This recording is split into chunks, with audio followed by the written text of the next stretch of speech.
turiu tokį, reiškia, pusiau anekdotą, kurį aš atsivežiau iš Varšuvos didžiojo teatro apie dainininkus, apie dainininkų kvartetą. Jeigu mes pažįstame dainininkus ir pažįstame, kaip masto kiekviena psichologinė grupė, sopranai, aukštesnieji moteriški balsai, žemesnieji ir aukštesnieji vyriški balsai ir žemesnieji vyriški balsai, kaip jie apskritai masto, ar jie masto, čia dar kitas klausimas, ir kokį jie turi, taip sakant, santykį su muzika ir su savo profesija. Taigi, kiekvieno dainininko prasidainuojami pratimai gali atspindėti jų požiūrį į jų profesiją. Taigi, sopranistė, aukštesnis moteriškas balsas prasidainuoja. Me, myself and I.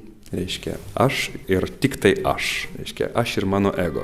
Paprastai sopranai supranta, ką tai reiškia. Mezzosopranas tai yra tas balsas, kuris kartais turi gana ribotą diapazoną, todėl kartais jos prasidainavimas gali skambėti taip. Too low, too low, too low, too low, too high, too high, too high. Arba per žemai, arba per aukštai jai būna. Vidurį jai sunku surasti. Tenorai paprastai labai saugo savo balsą ir paprastai nepasižymi, perdėm dideliu intelektu, bent jau taip yra sakoma kuluaruose. Taigi jie prasidainuoja taip. Do, re, mi, fa, sol.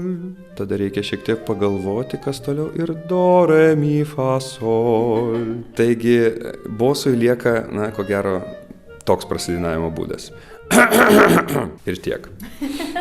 Tai va, tai yra iškalbūs pavyzdžiai, kaip skirtingai vokalistai žiūri į savo profesiją, į savo amatą. Kągi, labai taktiškai nepapasakojate tokio panašaus anekdoto apie orkestro narius. Ir aš labai dėkoju Jums už pasidalytas mintis ir patirtis dirbant orkestre. Na ir žinoma, tikiuosi pasimatyti ir susiklausyti ne viename koncerte.